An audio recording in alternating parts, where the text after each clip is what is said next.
NBC4 is continuing to follow developing news tonight. It has been a tragic day for the Worthington community. The Kilbourne High School girls water polo team was involved in a fatal car crash that killed 19-year-old Courtney Fisher. It happened in Henry County this morning near State Route 65 and State Route 281. NBC4's Courtney Yoon reports from Toledo with the latest on the 5 others who were seriously injured in that crash.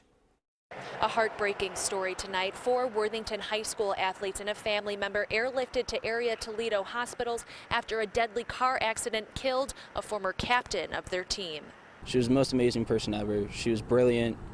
She was the sweetest person. The Worthington Kilbourne girls water polo team was headed to a tournament in Napoleon when their van collided with a grain truck in Henry County. 19-year-old Courtney Fisher died at the scene. She was a beloved alumna of the team. She was playing at Marist College up in New York, and I was just talking to her a few weeks ago about it and how excited she was for this season. 5 others are currently in critical condition at the Toledo Hospital and St. Vincent Mercy Medical Center. 14-year-old Melanie Fisher, 17-year-old Betsy Fisher, 15-year-old Samantha Fink, 14-year-old Sydney Zulich, and the driver of the van, 45-year-old Vicky Fisher. You hear about car accidents and fatalities in car accidents. You never really know that.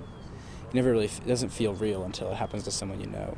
The Henry County Sheriff says this was one of the worst crashes he has ever seen in his 26 years on the force. He says the van, driven by Vicky Fisher, had stopped at a stop sign but failed to yield the right-of-way and pulled out in front of a tractor-trailer semi.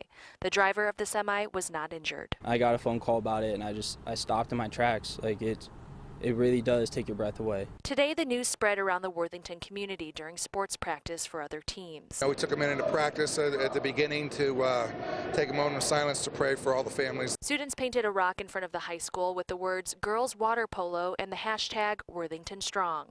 That family is like a second family to me, and if anything else happened to them, I don't know what I would do.